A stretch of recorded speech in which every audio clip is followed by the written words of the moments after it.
తెలంగాణ రాష్ట్రంలో 2024 నుండి 25 విద్యా సంవత్సరానికి న్యాయ విద్య కోర్సుల్లో ప్రవేశానికి లాసెట్ కౌన్సిలింగ్ను ఆగస్టు మొదటి వారంలో నిర్వహించేందుకు రాష్ట్ర ఉన్నత విద్యా మండలి సమాయత్తమవుతుంది. ఈ మేరకు కౌన్సిలింగ్ షెడ్యూల్ను రూపొందిస్తుంది. అయితే న్యాయ విద్య అందించే ఆయా కాలేజీలకు ఇంకా బార్ కౌన్సిల్ ఆఫ్ ఇండియా నుంచి ఆమోదం రాలేదు. జూలై నెలాఖరులోపు బీసీఐ అనుమతులు వచ్చే అవకాశం ఉందని భావిస్తుంది. అంతా అనుకున్నట్లు జరిగితే ఆగస్టు 5 నుంచి కౌన్సిలింగ్ ప్రక్రియ ప్రారంభమయ్యే ఛాన్స్ ఉంది. ఈ మేరకు తాత్కాలిక షెడ్యూల్ను ఉన్నత విద్యా మండలి రూపొందించింది. ఇందుకు సంబంధించిన పూర్తి షెడ్యూల్ త్వరలోనే విడుదల చేయనుంది తెలంగాణ లాసెట్. పీజీఎల్సెట్లో వచ్చిన ర్యాంకుల ఆధారంగా 3 ఏళ్లు ఎల్ఎల్బీ కోర్సు, 5 ఏళ్లు ఎల్ఎల్ఎం కోర్సుల్లో రాష్ట్రంలోని పలు న్యాయ కాలేజీల్లో ప్రవేశాలు కల్పిస్తారన్న సంగతి తెలిసిందే. ఇందుకు సంబంధించిన పూర్తి సమాచారం అధికార వెబ్సైట్లో తెలుసుకోవచ్చు.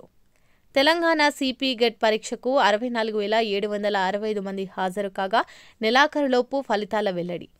తెలంగాణ రాష్ట్రంలో వివిధ యూనివర్సిటీల పరిధిలోని ప్రభుత్వ ప్రైవేట్ పీజీ కాలేజీలలో 2024 నుండి 25 విద్యా సంవత్సరానికి ఎంఏ, ఎంకామ్, ఎంసెట్ వంటి ఎంఎస్సీ వంటి తదితర కోర్సుల్లో ప్రవేశాలకు నిర్వహించిన సిపి గెట్ పరీక్ష ప్రశాంతంగా ముగిసింది.